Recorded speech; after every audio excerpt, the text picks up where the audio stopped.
होगी रोज खटर पटर, बातें भी चटर पटर, घर घर की खबर खबर, हंसी ठिठोली की है अंगड़ाई।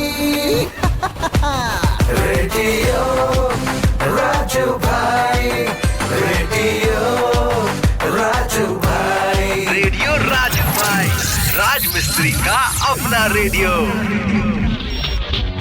नमस्कार मेरे राजमिस्त्री भाइयों, मैं हूं आपका दोस्त राजू भाई और लेकर आ गया हूं प्रोग्राम रेडियो राजू भाई, राजमिस्त्री का अपना radio, powered by UltraTech cement, देश का नंबर 1 सीमेंट। शो शुरू करने से पहले अपने राजमिस्त्री भाइयों के लिए एक प्यार भरा संदेश। सीमेंट का रंग उसकी गुणवत्ता में कोई असर नहीं डालती है। सीमेंट जो है उसका रंग पे मत जाइए, हमें ज्यादातर प्लेटेंट सीमेंट का ही इस्तेमाल करना चाहिए, जैसे कि पीपीसी, पीसीसी और पीएससी।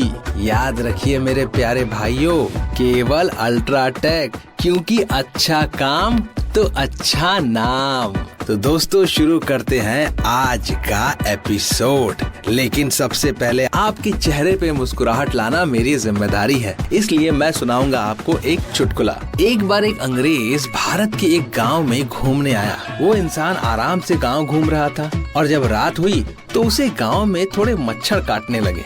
फिर क्या था, अंग्रेज उठा और घर के सारे लाइट्स को बंद कर दिए। इतने में लाइट्स बंद होते ही कमरे में ढेर सारे जुगनू आ गए। तो अंग्रेज ने बोला, ओह माय गॉड, इंडिया का मच्छर कितना एडवांस है, टॉर्च लेकर हमको ढूंढ रहा है। दोस्तों जिंदगी में बीच बीच में हंसते रहना और अपने सफर को हंसते खिलखिलाते तय करना बहुत जरूरी है, तभी जीने का आनंद चरम पे रहता है। तो मेरे प्यारे राजमिस्त्री भाइयों, मैं हूँ राजू भाई और आप सुन रहे हैं रेडियो राजू भाई, राजमिस्त्री का अपना radio, powered by UltraTech cement, देश का नंबर 1 सीमेंट। शो में आगे बढ़ा जाए और मैं अब आपको कुछ दिल की बात बताने वाला हूँ। तो दोस्तों अभी कुछ दिन पहले मेरे घर में एक राजमिस्त्री भाई आए थे। बहुत दिनों बाद उनसे मुलाकात हुई तो दिल को बड़ी प्रसन्नता मिली। उनके चेहरे पे बहुत भीनी भीनी मुस्कान भी थी। मैंने पूछा तो उन्होंने बताया कि वो अभी हाल ही फिलहाल पिता बने हैं, इसलिए बहुत खुश रहते हैं। मैंने कहा ये तो बड़ी अच्छी बात है, चलिए इसी बात पे मुंह मीठा किया जाए। फिर उनके चेहरे पे मुझे थोड़ी चिंता भावना भी दिखी। मैंने उनसे पूछा कि राजमिस्त्री भाई क्या बात है, तो उन्होंने कहा ऐसी कोई खास बात नहीं है राजू भाई, बस यही सोच रहा हूँ कि अब मैं पिता बन गया हूँ, अब और जिम्मेदारियाँ आएंगी। मैंने कहा ये बिल्कुल सही बात है, पिता बनने के बाद तो जिम्मेदारियाँ बढ़ जाती हैं। फिर उसने कहा कि हाँ, और सबसे बड़ी जिम्मेदारी ये रहेगी अपने बच्चे को एक अच्छा इंसान बनाना, उसे सही राह दिखाना। मैंने कहा ये तो बहुत अच्छी बात कही आपने, बिल्कुल सही बात है कि अपने बच्चे को हर माता पिता चाहते हैं सही राह दिखाना और अच्छा बनाना, और ये एक बहुत बड़ी जिम्मेदारी भी होती है। तो मेरे राजमिस्त्री दोस्त ने कहा राजू भाई आप थोड़ी टिप्स क्यों नहीं देते, क्यों नहीं बताते कि ऐसा क्या करें, किस तरीके से हम बच्चे को सही शिक्षा दे सकते हैं। मैंने कहा ठीक है, जरूर बताऊंगा। और जो सारे टिप्स मैंने उसे बताए, मुझे आज लगा प्रोग्राम में आते वक्त क्यों ना कि वो सारे टिप्स मैं आपको भी बताऊं, क्योंकि हर माता पिता अपने बच्चे से बहुत अधिक प्रेम करते हैं। अभिभावक हमेशा चाहते हैं कि उनका बच्चा स्वस्थ और सुखी रहे। बच्चे की खुशियों के लिए वो उनकी लगभग सभी मांगे भी पूरी करना चाहते हैं। इसके अलावा उनके उज्जवल भविष्य के लिए अच्छी शिक्षा दिलाना भी चाहते हैं। लेकिन अक्सर माता पिता बच्चे के प्रेम में कुछ ऐसी गलतियां कर जाते हैं जो बच्चे के व्यवहार पर दुष्प्रभाव डालता है। बच्चे के पालन पोषण के दौरान उनकी हर जरूरत को पूरा करने के साथ ही बड़ी छोटी मांगों को पूरा करना, उनकी गलतियों को नजरअंदाज करना, उनके जिद्दी और गुस्सैल रवैये को बिना रोक टोक अपना लेने से बच्चा बिगड़ने लगता है और उसका भविष्य भी खराब होने लगता है। ऐसे में माता पिता को चाहिए कि वो बचपन से बच्चों को संस्कार और अनुशासन सिखाएं, ताकि बच्चा एक आदर्श इंसान, अच्छा बेटा या बेटी और सफल नागरिक बन सके। अगर आप बच्चों को सिखाना चाहते हैं संस्कार, तो आपको कुछ बातों का ध्यान रखना बहुत जरूरी है। नंबर 1, बड़ों से अनुमति लेना सीखें। बच्चे अगर अपने मन मुताबिक कार्य करना चाहते हैं तो इसमें कुछ गलत नहीं, लेकिन छोटी उम्र से ही उन्हें सही गलत का पता नहीं होता। ऐसे में मन मर्जी से किया हुआ कार्य गलत राह पर भी ले जा सकता है। इसलिए माता पिता को बच्चों में शुरुआत से पूछ कर कार्य करने की आदत डलवानी चाहिए। भोजन करने से पहले माता पिता की अनुमति, बाहर खेलने जाने के लिए माता पिता की अनुमति लेनी चाहिए। बड़ों से पूछने की आदत डालना बच्चों को संस्कारी बना देता है। हालांकि अभिभावकों को भी बच्चों की पसंद और इच्छा का ध्यान रखना चाहिए। ऐसे में बच्चे अनुमति मांगे तो माता पिता को उनकी सलाह लेनी चाहिए कि वह क्या करना चाहते हैं। दूसरी बात, गलती पर रोके।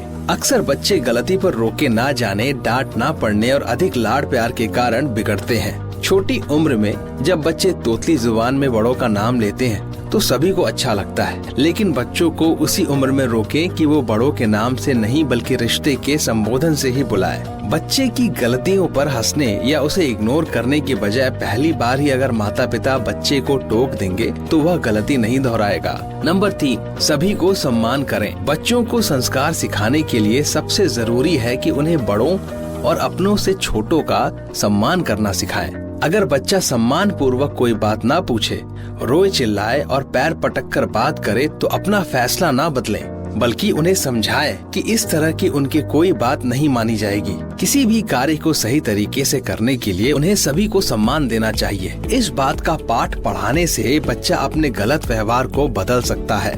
नंबर 4, चिल्लाकर या क्रोध में बात ना करें। अक्सर छोटे बच्चे अपनी बात मनवाने के लिए चिल्लाकर बात करते हैं। लाड प्यार के कारण क्रोध करना सीख जाते हैं और किसी से भी क्रोध में बात करने लगते हैं। अगर उनके चिल्लाने या गुस्सा करने से आप उनकी बातें मान लेते हैं तो बच्चा हर बार यही व्यवहार करता है।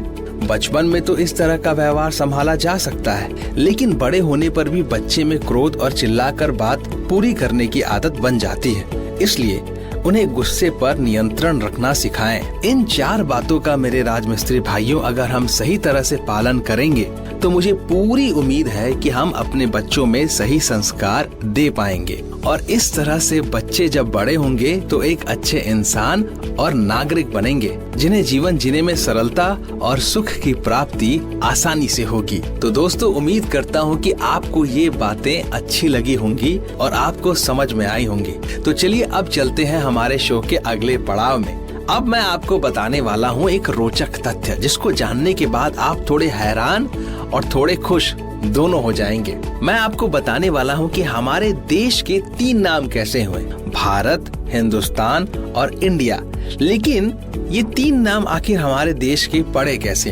भारत का नाम पौराणिक राजा भरत से लिया गया है। इनका साम्राज्य कश्मीर से कन्याकुमारी तक फैला हुआ था। हिंदुस्तान, व्यापार के लिए जब ईरानी भारत आए तब भारत को सिंधु नाम से जाना जाता था, लेकिन ईरानियों को सिंधु शब्द उच्चारण करने में तकलीफ होती। वो सिंधु को हिंदू कहने लगे। कुछ समय बाद हिंद, फिर ये हिंदुस्तान में परिवर्तन हो गया और देश का नाम हिंदुस्तान पड़ा। इंडिया, सिंधु नदी को इंडस के नाम से भी जाना जाता है। सिंधु घाटी की सभ्यता रोम की सभ्यता की तरह प्रसिद्ध थी और पूरे देश में फैली हुई थी।